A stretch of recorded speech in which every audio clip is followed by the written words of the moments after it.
Today we're going to be talking Vanquish Soul in the new format, post-Legacy Destruction, and I want to go through my list with you guys. Now, I know the past few times I've played Vanquish Soul, I've been playing a kashtira heavy build featuring unicorns, birth, theosis even, just like with a kind of a small Vanquish Soul package. I even did a video with Legacy Crusaders showing him how I played this build, and we went through a couple games together, so go check that out if you haven't seen it. But for this particular format, I'm going to go on and try to get back to the pure Vanquish Soul strategy, just minimal or like the normal amount of kashtira stuff in there, just with the Fenrir and Rise Heart. And I want to show you the list that I intend to be playing for this particular format, and I want to hear what you guys have to think about it in the comments down below. And if you haven't liked and subscribed to the channel yet, please go ahead and do that now as we get into this deck profile. All right, so we're going to go through the main and extra deck, and yeah, just kind of talk about the card choices and see where it goes. So we're going to start off with our 3 Raisin. The standard is the best card in the deck. You have to be able to find Raisin to get access to all the attributes you need.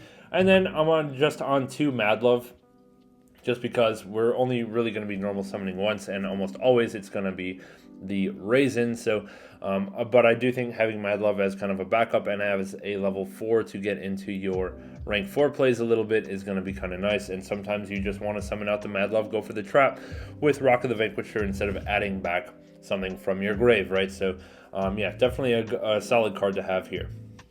Next, we're going to be on 2 copies of Xiaolong, which is the standard amount. Like, you want to be able to have a fire to search off of Raisin if you need one, and if you've already gone through Xiaolong, then it's going to be pretty important to have a second one. Sometimes you just need 2 fires so your Xiaolong search can resolve. So definitely have to play 2 of these guys. And then I'm on 2 copies of Borger only. I think you can play 3. If you're going to play 3 of one of these, I would go with Borger. Just because its draw effect is so good, but otherwise I think 2 is sufficient. And then 2 copies of Caesar Valius as well.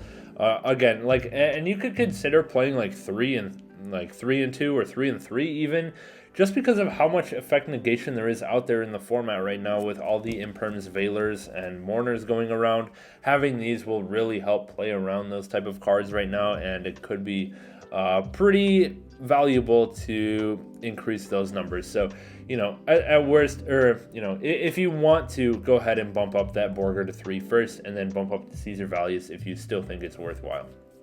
On to our consistency stuff or searchers, we have 3 Staker Soul. So yep, just gets the whole engine going, gets whatever you need. 1 Rhoda to find Raisin, and a Durandal to find Raisin. I'm just going to be on those 2 right now. I think that with the other consistency cards we're playing, we should have access to Raisin most of the time. And then while we're at it, for our Vanquish Soul package, 1 Continue and 1 Snow Devil, right? So I'm opting not to play the Dust Devil right now, just because I think Snow Devil is better in the pure list. I play Dust Devil in the kashtira list. I think this is better in the kashtira version, but in this version, Snow Devil is definitely, you know, far more easy to resolve with all 3 attributes.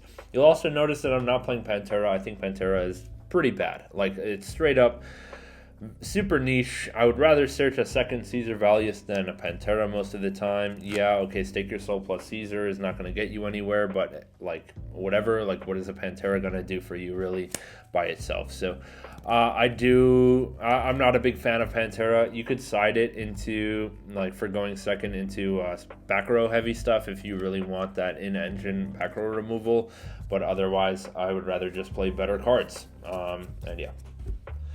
Okay, on to the next package. I'm just going to scoop this up to have more room. We're playing our traditional kashtira amount, just 3 Fenrirs and 1 Rise Heart, kind of like the honorary side engine of the deck. I used to be on 2 Pressure Planets as well to search the Fenrir, because just Fenrir is so impactful in this deck, but I'm opting to play a little bit more heavy in the non-engine rather than playing the planets. I also don't want to play into Droll as much. I also don't want to play into Nib as much. Like, having more cards dedicated to special summoning Fenrir could play into Nib a little bit too frequently for me, especially with how popular Nibiru is right now. So we're just going to be on these. And then I'm on 1 copy. This is where we start the... actually, no. Well, I forgot these. The 3 Prosperities. for the remainder of the kind of consistency slash engine half of the deck. Okay, so yeah, don't really need to explain prosperity. On to the non-engine here. I think we're on something like 16 or so hand traps. We're gonna start with Bestial Magnamut. I think it's just really strong. It can search Caesar Valius for you. I think Bestials are just in general very good, even against Snake Eye. Bestialing the IP Masquerena is super good, or using Bestial on the, I think, Formula Synchron, that's a light monster, right? And then just into Voiceless Voice, it's incredible. So I think super clutch card, and I would definitely side into more Bestials. The next card we're playing is just another card we can search off Magnamut, and that's 3 Fantastical Dragon Phantazmay. I think Link Summoning is popular enough where Phantazmay in the main deck is reasonable. And it depends how much Snake Eye you're playing. If you're playing Snake Eye, Phantazmay is incredible. But if you are playing against like a lot of Voiceless Voice, a lot of Labyrinth, definitely you can scoot these over to the side deck in favor of different non-engine. And then our favorite dark hand trap, Dimension Shifter. If you can play it, you gotta play it. And the best thing about Phantazmay is it can dig for Shifter, and you can actually use the Shifter like middle of the turn. So that's pretty clutch. Next is going to be our remaining hand traps. 3 copies of Ash Blossom. It's great because it's fire, and it's also just great in the format. 3 Nibiru doesn't have an attribute that matches up with your Vanquish Soul stuff, but it's just too strong not to play, so got to be on the nib. And then 3 copies of Imperm as well. I think it's all really solid. These are the best hand traps. I think you could, if you want, swap something out for Veilers, Mourners, Drolls. Like, if those are what's good for you, then let it rip. But you can go ahead and do something like that. A cool niche thing with Droll is, like, if you're going first and you set up Borger draw, and then you pass turn on your opponent's turn, draw phase, Borger draw, and then Droll yourself, and then your opponent can't even get 1 search out. I think that's a pretty cool interaction. But it's just something that we can consider doing. Okay, so that wraps up the main deck there. It's 41 cards. If you want to cut one, cut like a Phantazmay probably, because it's most likely to be dead. But I mean, it's a dark attribute, so at the very least you do have your attributes rolling. Let's look at the extra deck now, starting off with the obvious 3 copies of Rock of the Vanquisher. Highly recommend the ultis because they are absolutely gorgeous, and they're only like $10 each. So definitely scoop yourself up a set of the ulti rocks. And then on to our other links, playing 1 Hida, 1 Dark, and that can go into either IPSP, or we can go into Princess Ambler, which I think is kind of fun. So, I mean, Princess, we can go like Hida, steal something, Princess back your own Raisin, which is kind of nice. And then if you have another monster already, you can go into Ambler and then have Raisin plus Ambler when you can link into Rock again. I think it's just a lot of cool combos. I don't have the Salamangreat Link 4 for Zealantis OTK, but you could play that. Like, you could realistically play that in this deck, but I don't have the expensive one, the Salad one. So I'm just going up into Ambler. Sometimes it could just be enough of an additional end board bonus where it's worth going into.